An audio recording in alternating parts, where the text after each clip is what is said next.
n'est pas top aujourd'hui. Et le Saint-Esprit nous fera grâce. Amen. Alors avant de t'asseoir, regarde ton voisin, regarde ta voisine.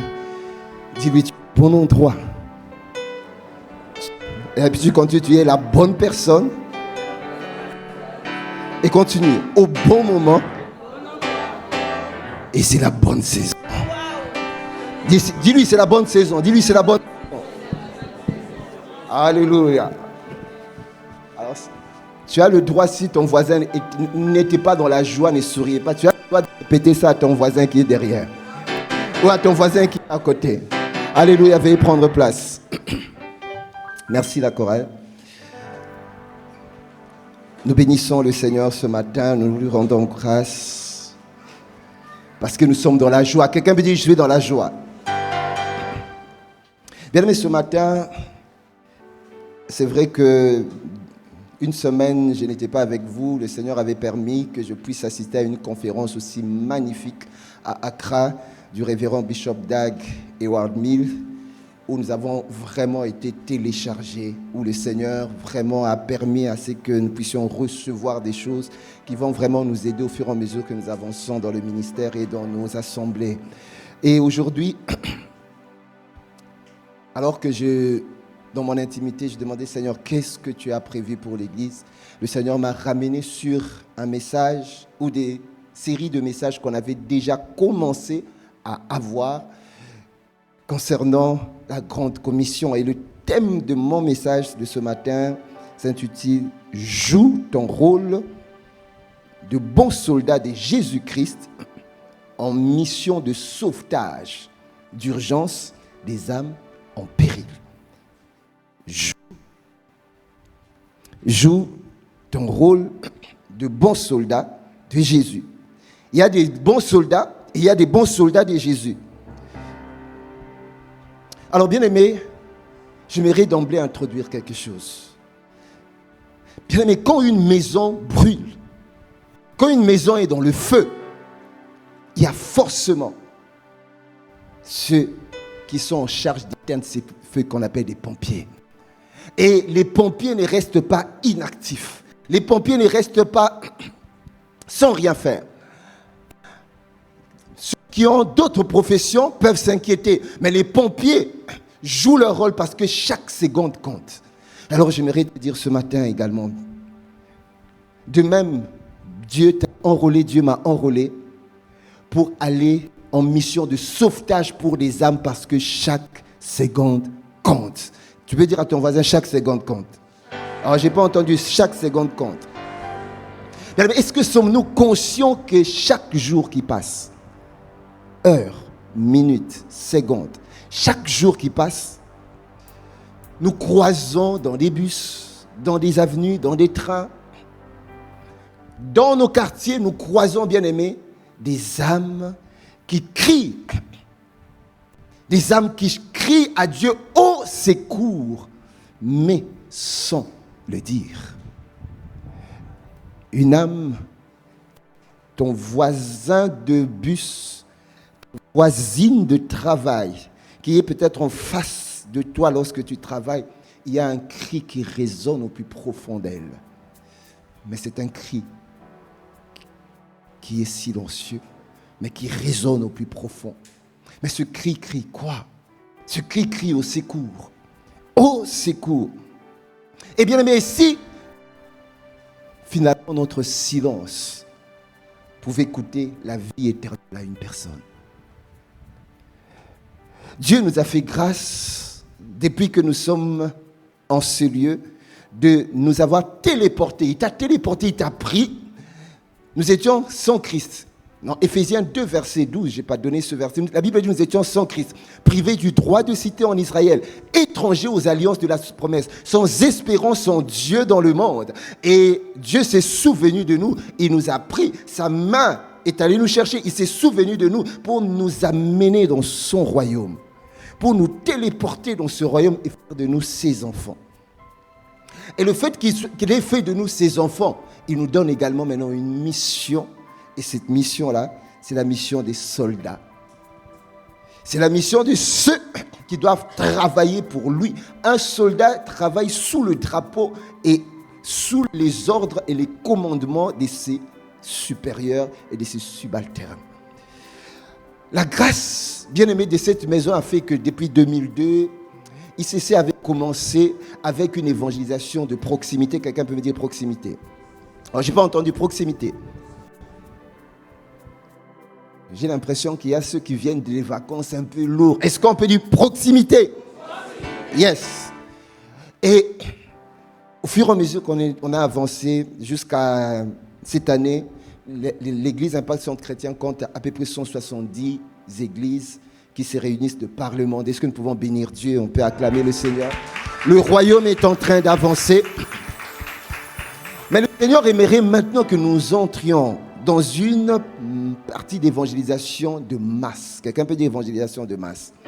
Alors, je n'ai pas entendu évangélisation de masse. Pourquoi évangélisation de masse? Parce que nous sommes dans une autre saison. C'est une nouvelle saison.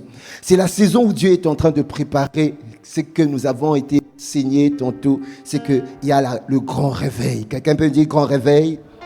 Grand réveil.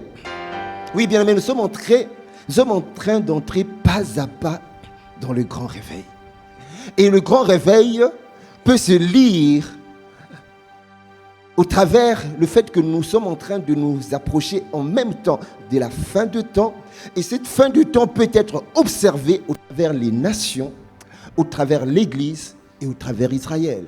Voilà, il faut faire très très attention. Si tu veux savoir dans quelle saison nous sommes, si tu veux savoir et lire la chronologie des événements de la fin de temps, observe Israël, observe les nations, comment est-ce que les nations sont en train d'évoluer, mais observe également l'Église. Et ce grand réveil, nous amène à quelque chose également que nous avons été enseignés. Bien aimé, voilà pourquoi je reviens sur les enseignements que nous avons reçus. Nous avons reçu tantôt qu'il y avait, et c'est l'apôtre Mohamed Sanogo qui nous avait enseigné cela, et l'apôtre Ivan est revenu derrière. Il y avait la première saison du réveil, et il y aura une dernière saison du réveil.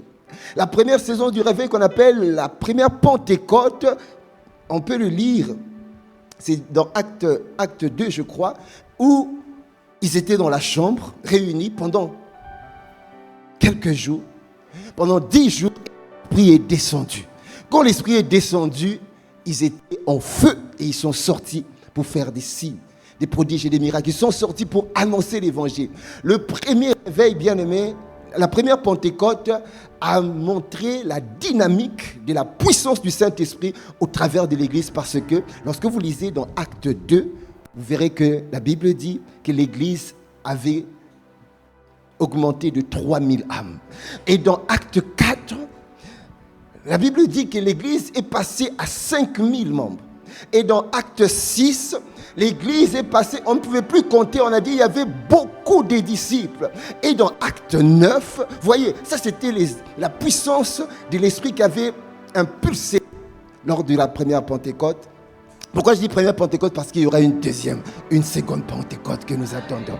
Et dans Acte 9, la Bible dit l'Église était en train de croître par l'assistance du Saint-Esprit. Et ça, c'était la puissance de l'Esprit qui était descendue et manifestant ses œuvres.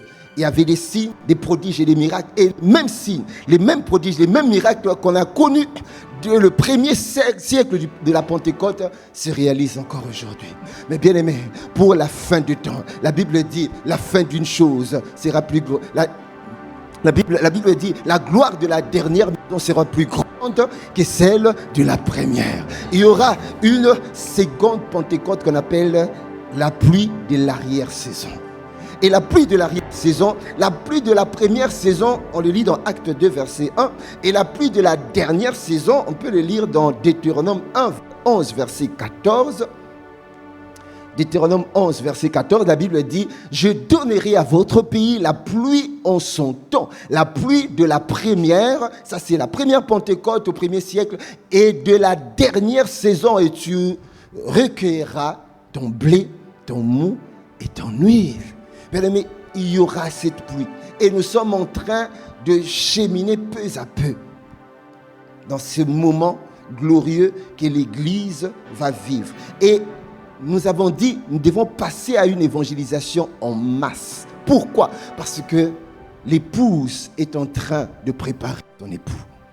Et comme pour les lecteurs de la Bible, je crois que c'est dans Genèse. Dans Genèse 24, si je ne me trompe pas, verset 15, la Bible dit que Abraham avait envoyé son serviteur Eliezer pour aller chercher une femme pour son fils Isaac, afin que, pour son fils Isaac, cette femme-là c'était Rebecca, et l'a ramené à son fils. Bien aimé, le Saint-Esprit, le Père, l'époux, envoie le Saint-Esprit sur la terre. Je fais le parallèle. Pour chercher, préparer l'épouse, afin de ramener l'épouse à Christ, à l'époux. Alors, nous devons nous préparer parce que le Seigneur a besoin de toi, a besoin de moi pour accomplir ce qu'il a prévu. Et la gloire de la dernière maison, la dernière Pentecôte, bien aimé, ressemblera à ce que la Bible est en train de dire dans Ésaïe 2, versets 2 à 3. Il arrivera dans la suite des temps que la maison, la montagne de la maison de l'Éternel sera fondée dans le sommet des montagnes, qu'il s'élèvera par-dessus les collines. Écoutez maintenant ce qu'il dit. Et que toutes les nations afflueront. Oh, nous attendons ce moment, Seigneur. Toutes les nations. Mais lorsqu'il y a la Coupe du Monde, les nations affluent sur une... Les nations viennent dans ce pays pour se réjouir. Bien aimé, la Bible dit que les rassemblements des nations soient pour le Seigneur. Et ce moment arrive où les rassemblements des nations sera pour Dieu, où des stades seront remplis, où il y aura des hommes qui seront en train d'adorer, où il y aura dans le train, dans les bus, les hommes vont confesser Jésus, où il y aura des hommes et des femmes qui diront que plus que jamais, hier j'étais attaché aux œuvres de la chair, hier j'étais attaché aux idoles, hier j'étais attaché au monde, plus que jamais. Bien aimé, certains ne seront plus enseignés, mais certains, c'est l'Esprit lui-même qui va aller les toucher. Ce moment arrive. Ce moment arrive. Bien aimé, ce moment arrive. Ce moment ressemble également, j'aime bien lorsque je lis la parole dans Matthieu 3, verset 1. Il est écrit, or, en ce jour-là vient Jean le baptisseur, prêchant dans le désert de la Judée. Écoutez ce que la Bible dit. Les habitants de Jérusalem et de toute la Judée. Waouh! Alors, lorsque je m'arrête à toute la Judée, alors la Bible ne ment pas. On dit les habitants de toute la Judée. Cela veut dire, je ne sais pas combien ils étaient tous. Ils étaient en train d'affluer quelque part. Ils ont laissé leur maison. Jean-Baptiste n'était pas dans un palais. Jean-Baptiste était dans le désert. Donc tous affluaient pour aller où? Écoutez la parole de Jean-Baptiste. Bien aimé, il arrive ce temps où des nations vont quitter de partout, où les nations vont quitter des nations, où les nations vont quitter de partout pour affluer. Ça ne sera plus affluer dans des stades pour des concerts, ça ne sera plus affluer dans des stades pour des matchs de football, mais leur cœur sera tourné vers Dieu. Alors, parce que cette parole s'accomplit sur base de Amos 8, verset 11.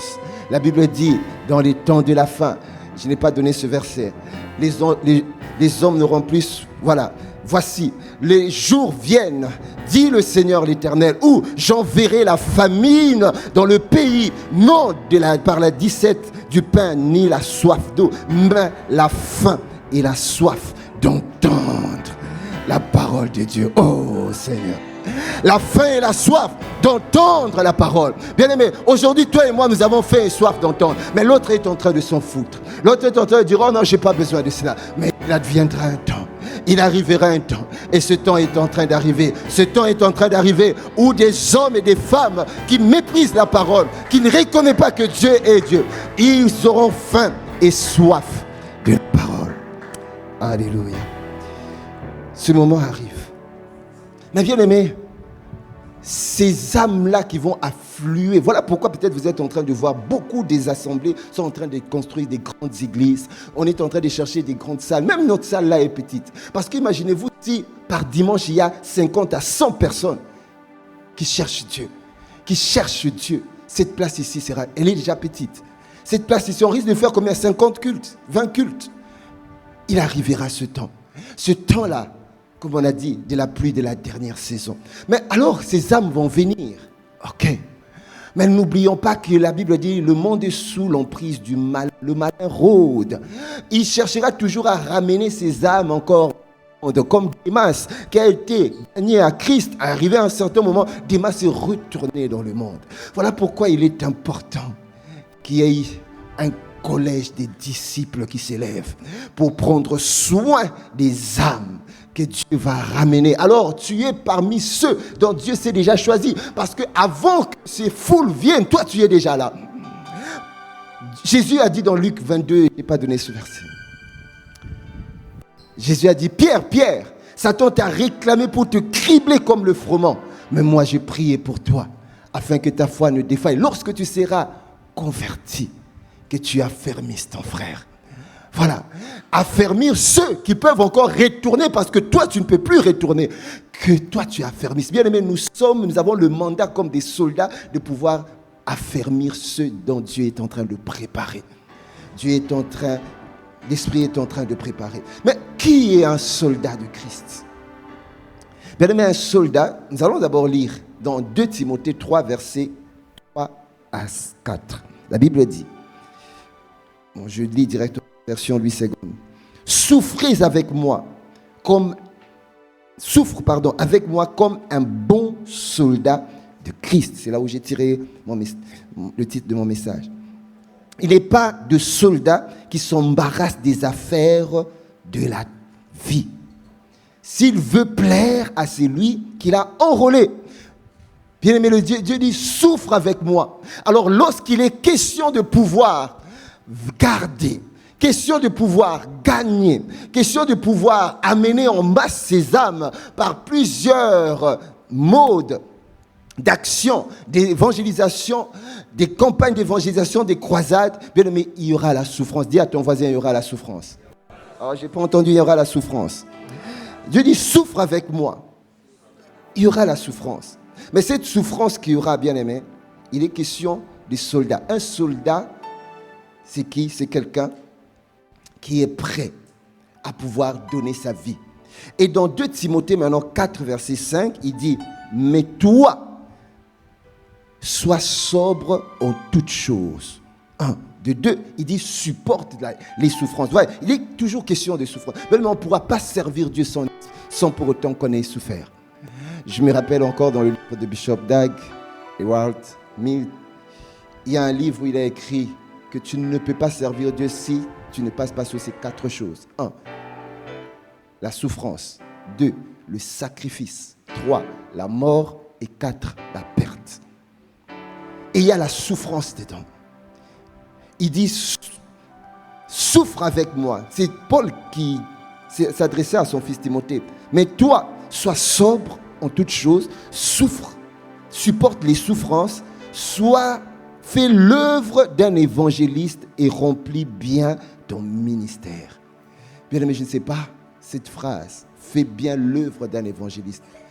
Est-ce que nous faisons bien l'œuvre? La Bible dit, fais bien. On peut faire, mais Dieu insiste que nous puissions bien faire l'œuvre d'un évangéliste. Pourquoi? Parce que dans le livre des Actes des Apôtres, on peut se dire, oui, il y a beaucoup d'âmes qui vont en enfer, oui.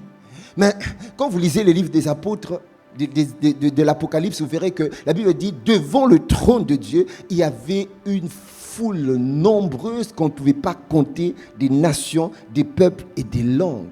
Mais ces peuples-là, ces nations, ces langues-là, nombreux au ciel, qui va les gagner? Qui va les ramener à Dieu? Bien-aimé, le Seigneur compte sur toi.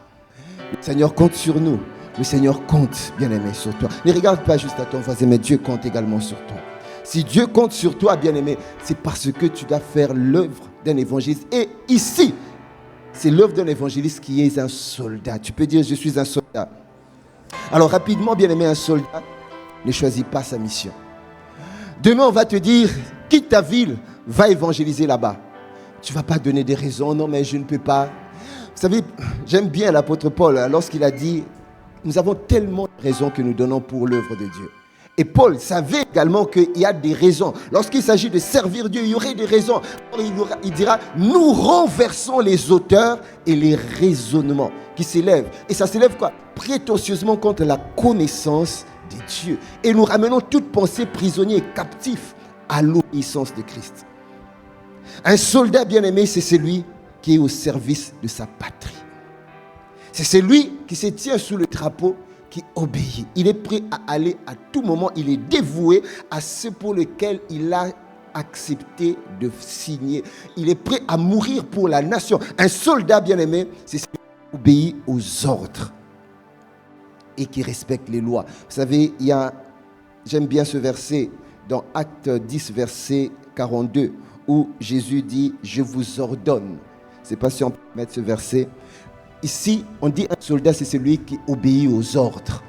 Et Acte 10, verset 42, il est écrit « Et Jésus nous a ordonné de prêcher au peuple et d'attester que c'est lui qui a été établi par Dieu, juge des vivants et des morts. » Il est dit, Jésus nous a ordonné. Bien aimé, ordonner, c'est un commandement. Ordonner, c'est une obligation. Ordonner, c'est déjà, dans ordonner, il y a l'ordonnance. Il y a un ordre. Et dans l'ordre, ça s'exprime très bien dans l'armée. Quand un général donne l'ordre, bien aimé, on est prêt à aller. Regardez l'histoire, notre histoire contemporaine avec la guerre entre la Russie et l'Ukraine. Aujourd'hui, il y a même des civils qui se font militaires en Ukraine, qui sont prêts à aller mourir. Ils obéissent aux ordres qui sont donnés. Le chef de l'État, il est quelque part. Les ministres sont quelque part, peut-être un peu au chaud. Mais les ordres qui sont donnés, les militaires sont prêts à aller payer le prix. Bien-aimés, toi et moi, pour cette grande moisson, le Seigneur nous appelle à aller et à payer le prix. Mais quelles sont les raisons qui doivent nous pousser à aller? J'en ai dénombré 6 raisons. La première raison, c'est que c'est un commandement de Dieu qui nous instruit de pouvoir aller. C'est un commandement. Le fait de pouvoir être un soldat de Dieu, de Christ, pour aller à la mission de sauvetage des âmes, bien aimés, c'est un commandement. Quelqu'un peut me dire c'est un commandement? Alors, je n'ai pas entendu, c'est un commandement. Marc 16, verset 15, il est dit, puis je leur ai dit, allez à l'impératif par tout le monde et prêchez la bonne nouvelle à toute la création. Ça, c'est Dieu qui nous demande d'aller par tout le monde. Alors, on peut t'envoyer en Afghanistan, on peut t'envoyer au Pakistan, on peut t'envoyer partout. Dieu s'engage quand il dit allez, parce qu'il sait qu'il y aura des âmes qui vont accepter. Peut-être que ce n'est pas tout le monde, on le verra. J'ai trouvé un bon verset où Paul était en train de prêcher dans son logis. Vous verrez que le grand Paul, c'est lui qui a eu la révélation de la parole. Lorsqu'il était en train de prêcher, la Bible a dit certains ont cru en lui et d'autres ne l'ont pas cru. Mais il en est de même pour toi. Demain, tu vas descendre. Demain, nous allons aller. Certains ne vont pas croire. Certains ne vont pas recevoir. La première raison, c'est que c'est un commandement de Dieu. Jean 20, verset 19 à 21, il est écrit « Le soir de ce jour, qui était le premier de la semaine, les portes du lieu où se trouvaient les disciples étant fermées à cause de la crainte qu'ils avaient des Juifs. Jésus vint, se présenta au milieu d'eux et leur dit « La paix soit avec vous. » Et quand il eut dit cela, il leur montra ses mains et son côté. Les disciples furent dans la joie en voyant le Seigneur. Jésus leur dit de nouveau, la paix soit avec vous. Alors il dit, comme le Père m'a envoyé, moi aussi je vous envoie. Bien aimé, cette parole est à toi et à moi. Comme le Père l'avait envoyé, Jésus également nous envoie. Nous ne sommes pas sur la terre par hasard, nous ne sommes pas là pour nous promener. Bien aimé, nous sommes là pour accomplir la mission de sauvetage. Comme je vous ai dit, lorsque le feu est dans une maison, le pompier ne se pose pas la question. Vous savez, nous voyons également dans les informations, aujourd'hui avec la canicule, il y a des forêts qui sont en train de brûler. On mobilise les Canadair, ça veut dire des bombardiers d'eau qui vont bombarder de l'eau pour éteindre les feux. Bien aimé, Dieu t'a envoyé pour éteindre les feux dans ta famille. Dieu t'a envoyé pour éteindre le feu dans ton quartier. Dieu t'a envoyé pour éteindre le feu dans ta ville. Pourquoi? Parce que tu portes la sémence de la vie qui doit être donnée dans le monde. La deuxième raison pourquoi tu dois être ce soldat de Jésus en mission de sauvetage des âmes qui sont en péril, c'est parce que c'est la priorité de Dieu. Quelqu'un peut dire priorité de Dieu? Oh, je n'ai pas entendu priorité de Dieu. Vous savez, Jésus, quand il a commencé son ministère, quand il a commencé sa mission, la première de paroles, la première de choses qu'il a pu dire concerne le sauvetage, la mission de sauvetage. Marc, versets 16 à 17. La Bible dit, comme il passait le long de la mer de Galilée, il vint Simon et André, frères de Simon, qui jetaient un filet dans la mer, car ils étaient pêcheurs. Jésus leur dit, suivez-moi et je vous ferai pêcheurs d'hommes. Bien aimé, pêcheur d'hommes, c'est être un missionnaire, être en mission de sauvetage des âmes en péril. Jésus était en train de dire, oui, vous êtes en train de vouloir prendre des poissons, de pêcher les poissons, mais moi j'aimerais plutôt de changer le métier. Vous n'allez plus avoir le métier seulement de pêcheur de poissons, mais vous allez maintenant pêcher des hommes. Vous allez ramener des hommes au royaume. Et la dernière parole de Jésus, pourquoi c'est une priorité? Parce que Jésus est Dieu. Jean 1, au commencement était la parole. La parole était avec Dieu et la parole était Dieu. La parole s'est fait chair. Cette parole qui s'était fait chair, c'était Jésus. Jésus est Dieu. Dieu est Jésus. Jésus étant Dieu, les priorités de Jésus deviennent les priorités de Dieu. Et les priorités de Dieu sont nos priorités à nous également. Les dernières paroles de Jésus, dans Matthieu 28, verset 19 à 20, la Bible dit, allez, encore à l'impératif, c'est que c'est un commandement. Faites de toutes les nations mes disciples, les baptisons au nom du Père, du Fils, du Saint-Esprit. Enseignez-les à observer tout ce que je vous ai prescrit. Et voici, je suis avec vous tous les jours jusqu'à la fin du temps. Bien-aimés, la vérité et la réalité que j'aimerais également relever maintenant, c'est que Dieu nous demande d'aller. Dieu nous demande de pouvoir tout laisser, de pouvoir le suivre et d'aller faire la mission de sauvetage. J'insiste encore. Alors la bonne nouvelle, qui peut être peut-être pas une bonne nouvelle pour toi, c'est soit tu acceptes, soit tu n'acceptes pas. Soit tu agis, soit tu n'agis pas.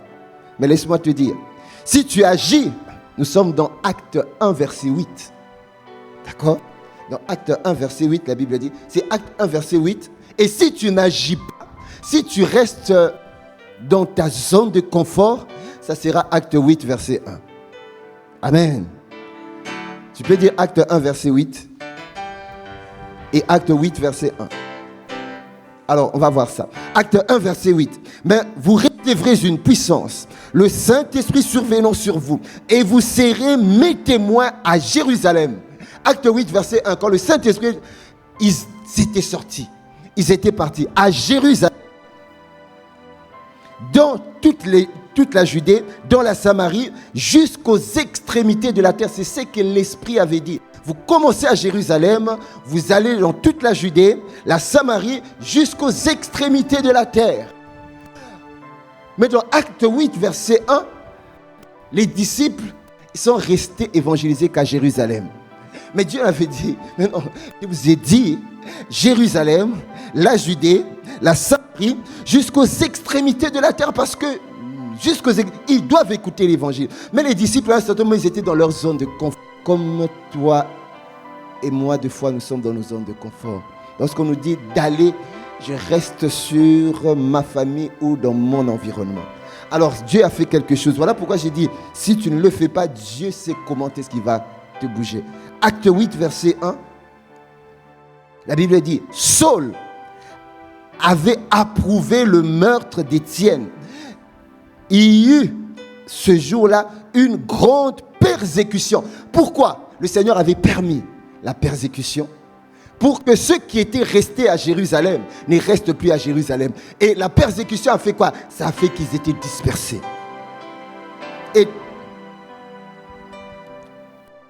il y eut une grande persécution contre l'église de Jérusalem. Ils étaient restés à Jérusalem.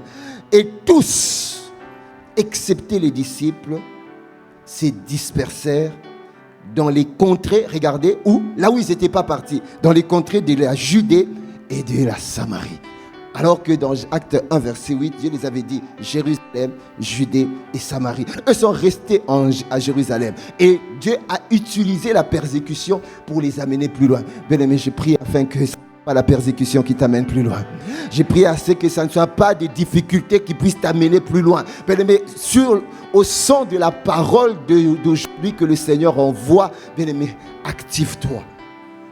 Relève-toi et sors de ta zone de confort pour aller. Et la troisième raison, c'est que c'est une malédiction de ne pas le faire. C'est une malédiction. 1 Corinthiens 9, verset 16, la Bible dit, si j'annonce l'évangile, c'est Paul qui le dit aux Corinthiens, cela n'est pas un sujet de gloire, car la nécessité m'en est imposée. Malheur à moi si je n'annonce pas l'évangile. Bien aimé, si tu n'annonces pas l'évangile, Paul a dit, il y a une mal. Alors, quand on dit malheur, c'est qu'il y a la malédiction. Il y a certaines choses, et je finis parce qu'on est pratiquement à terme pour notre temps. Bien aimé, il y a certaines choses, j'aimerais te dire, certaines choses qui bloquent. Il y a certaines choses qui ne vont pas. Il y a certaines choses qui sont retardées dans ta vie. Tu n'as pas besoin d'une prière. Ce n'est pas forcément une prière. La seule chose qui peut débloquer cela, qui peut débloquer cette malédiction, c'est juste si tu vas. Parce que Paul a dit, malheur à moi si je n'annonce pas. Ça veut dire, si je n'annonce pas, il y a le malheur. Et le malheur amène tout ce qui peut amener. Blocage, difficulté et ceci. Donc, laisse-moi te dire que certaines choses que tu es en train de vivre, que tu ne comprends pas, pasteur, prie pour moi, on prie, ça ne marche pas. Tout simplement, la clé, ce n'est plus la prière. La clé, c'est aller. Dis à ton voisin, la clé, c'est aller. Ah, je n'ai pas entendu dire à ton voisin, la clé, c'est aller. Que Dieu nous accorde la grâce. Je n'ai pas fini mon message, mais je dois arrêter là. Mais je vais finir quand même cette partie, la partie 3.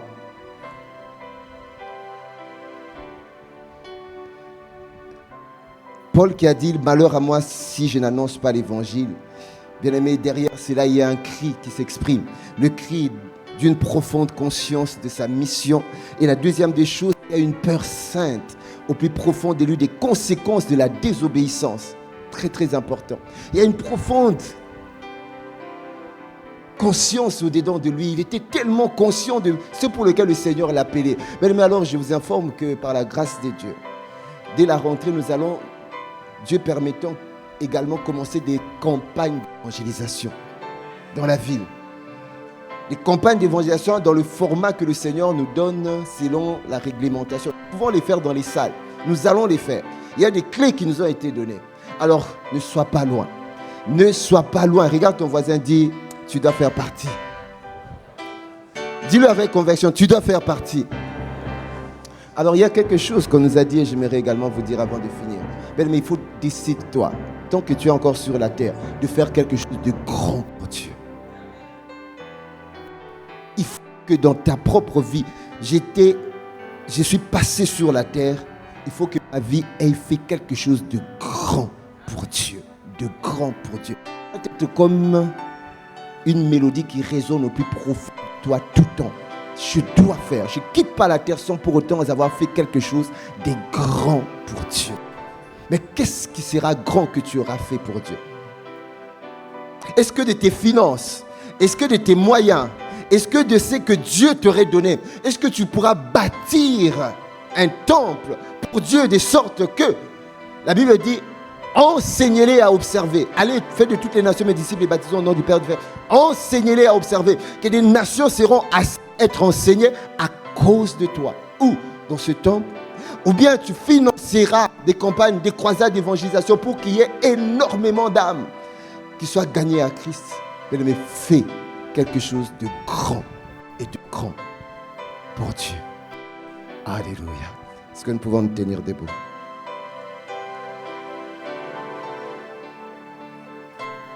Il y a encore deux autres raisons que je n'ai pas pu nous donner. C'est que la quatrième, c'est qu'il y a des personnes qui seront sauvées et qui seront mises sous le chemin du salut par toi et par toute action de sauvetage des âmes qui sont en péril.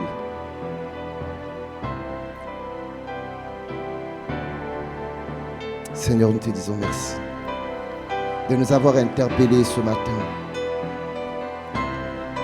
Tu as dit racheter les temps car les jours sont mauvais. Accorde-nous la grâce Nous reconnaissons, Seigneur, que nous ne sommes pas arrivés. Il y a certaines choses, tu viens de nous dire, qui bloquent. Il y a certaines choses, il y a certaines difficultés de santé. Il y a certaines choses que nous ne comprenons pas. Que nous ne comprenons pas dans notre vie. Qu'il y a des avantages que nous aimerions avoir. Il y a des circonstances qui nous semblent être troublantes. Jonas, étant dans le bateau, n'était pas au bon endroit. Il ne se dirigeait pas au bon endroit. Tu l'as destiné pour Ninive. Mais Jonas était en train d'aller à Tarsis, une ville commerciale. Alors, la nature s'en est occupée. La mer a secoué la vie de Jonas. Seigneur, combien nous sommes secoués. Combien de fois le malheur s'abat sur chacun, sur certains. Parce que, tout simplement, soldats, bons soldats de Christ, pour la mission de sauvetage des âmes en péril, nous avons oublié cela. Nous avons oublié totalement cela. Alors tu secoues la barque. Il y a quelqu'un ce matin, sa barque est en train d'être secouée. Depuis un certain moment, tu sens ta barque être secouée. Tu te poses des questions, mais pourquoi je prie, je jeûne, je viens à l'église, je donne ma dîme et je sers même. Mais tu as oublié ce que nous venons de dire qui est la priorité de priorité de Dieu. Tu n'as pas suivi le chemin de l'apôtre Paul qui pouvait dire si j'annonce l'évangile, cela n'est pas un sujet de gloire. Car la nécessité m'en est imposée. La nécessité ne t'est pas imposée à toi. Tu ne t'imposes pas. Il n'y a pas un moteur au-dedans de toi qui te pousse à. Il n'y a pas une conscience de l'évangile qui bouillonne au-dedans de toi. Et finalement, tu sens ta barque secouée. Je ne sais pas dans quel sens auquel tu le sens. Mais le Seigneur est en train de te dire ce matin, remets juste l'ordre. Il te secoue, pas pour te tuer, mais il te secoue parce qu'il veut juste que tu te positionnes au bon endroit. Tu as pris une voie, tu as pris une rue, une avenue, tu as pris même un boulevard au lieu que tu puisses prendre le chemin qui t'amène à Ninive. Dieu te dit, sors de ces voies-là. C'est le chemin que tu dois suivre. Et le chemin de Ninive, parce que la Bible dit qu'il y a 120 âmes qui ne savent distinguer ni leur gauche ni leur droite. À Ninive, il y avait 120. Bien aimé, dans ta ville, il y a peut-être plus de 120. Dans ton quartier, il y a peut-être plus de 120 qui savent distinguer ni leur gauche ni leur droite, qui sont dans la religion, qui sont dans l'occultisme, qui sont dans l'humanisme, le matérialisme, qui courent derrière l'argent, les dieux maman. Mais toi, tu ne fais rien. Faire rien, c'est choisir la voie de Ninive, de Tarsis. Ne rien faire, c'est t'accrocher à certaines choses. Paul a dit, ces choses que j'ai considérées comme un gain, je le regarde désormais comme une perte, comme de la boue, comme de l'ordure à cause de l'excellence, de la connaissance de Christ. Dieu veut que tes regards soient tournés vers l'excellence de la connaissance. Et l'excellence de la connaissance, c'est que tu sois au bon endroit. Tu es la bonne personne. C'est la bonne saison de la grande moisson. Parce qu'il y a une âme qui te cherche. Parce qu'il y a une âme qui est comme l'eunuque éthiopien, qui doit te rencontrer toi comme il a rencontré. Parce qu'il y a une âme qui crie au secours comme le Macédonien, qui doit te rencontrer toi comme Paul. Parce qu'il y a une famille, tellement qu'ils sont généreux, tellement qu'ils craignent Dieu, tellement qu'ils savent avoir la libéralité comme la famille de Corneille. Ils ont besoin d'un Pierre. Et Dieu est prêt de t'envoyer comme Pierre auprès de cette famille. Alors refuser de le faire, c'est de s'exposer à la malédiction. C'est ce que tu peux retenir ce matin. Alors s'il y a quelque chose qui ne va pas, la prière du pasteur, on peut prier pour toi. La prière de l'apôtre, on peut prier. Et ça risque de ne pas changer les choses si ce n'est qu'un acte d'obéissance, de s'aligner pour devenir un bon soldat en mission de sauvetage pour les âmes en péril. J'ai dit oui, oui, oui, j'ai dit oui, j'ai dit oui, oui, d'être un bon soldat de Christ, je dis oui, c'est d'obéir,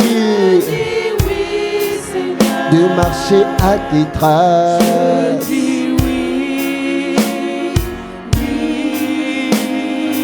Ah ma Père, j'ai dit oui. Ma soeur te dit oui. Mon frère te dit oui. L'église te dit oui. J'ai dit oui.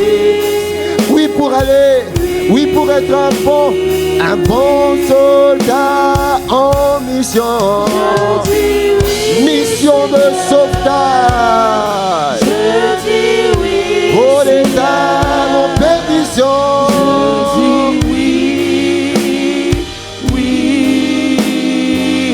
Une dernière fois disons j'ai dit oui.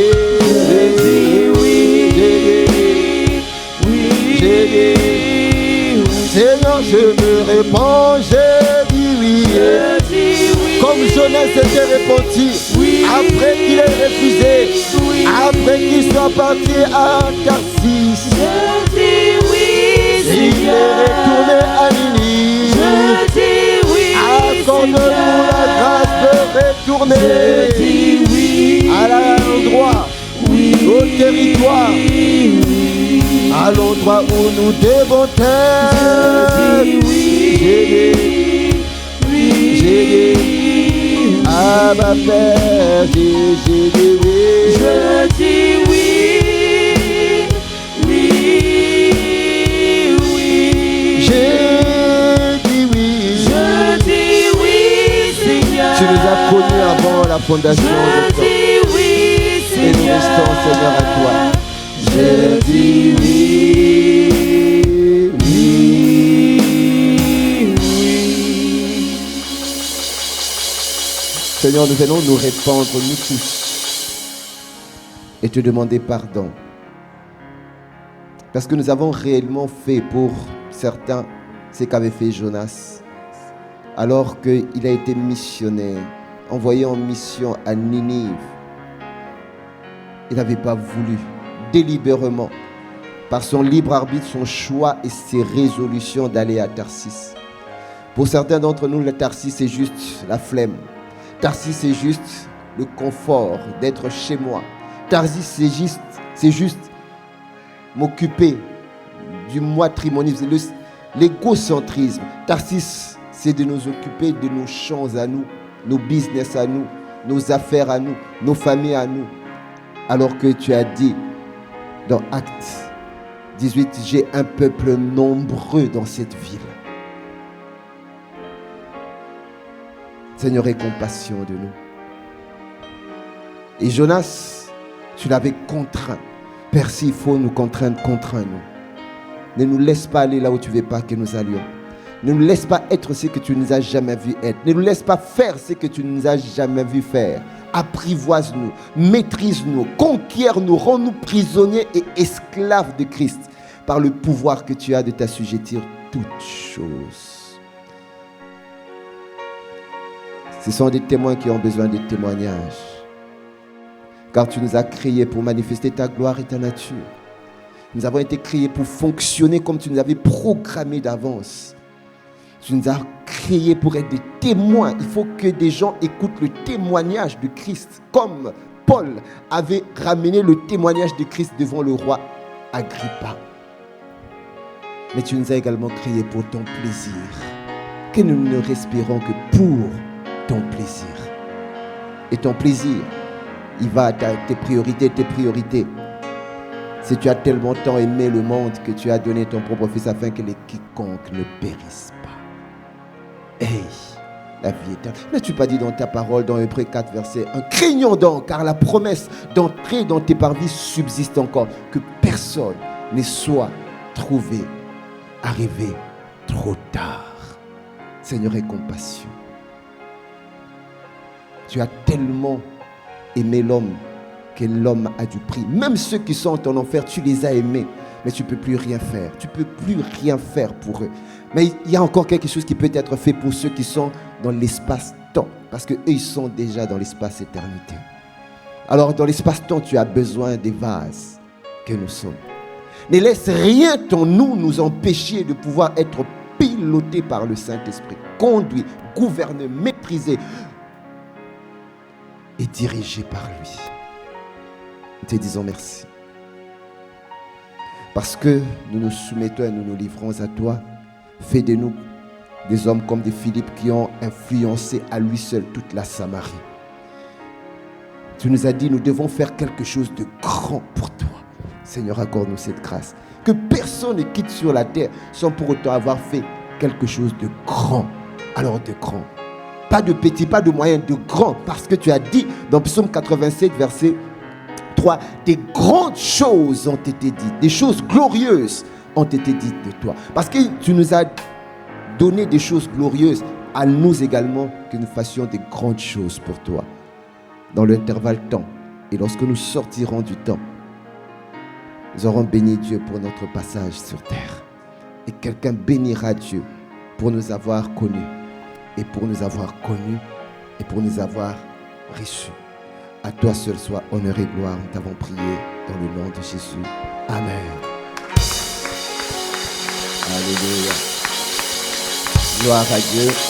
Alors bien, nous sommes arrivés à la fin de ce moment qui n'est pas la fin de cette saison. Si nous devons donner la chance et la grâce à une personne, parce que lorsque nous sommes en train de dire être un bon soldat de Christ pour accomplir la mission de sauvetage des âmes en péril, tu ne peux pas le faire si tu n'es pas encore réconcilié à Christ. Il faut que tu sois réconcilié d'abord à Jésus.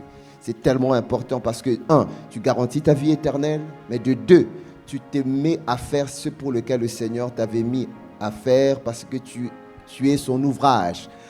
Éphésiens 2, verset 10, la Bible dit, nous sommes son ouvrage et ont été créés pour les bonnes œuvres que Dieu avait prévues d'avance. Amen. Et pour cela, il faut que tu donnes d'abord ta vie à Jésus. Alors si tu n'as jamais donné ta vie à Christ, tu ne t'es jamais réconcilié, c'est encore l'occasion propice pour que le ciel te soit ouvert. Nous sommes venus de l'éternité, nous sommes entrés dans le temps pour que Dieu puisse recevoir Christ parce que Adam nous avait éloignés de Dieu.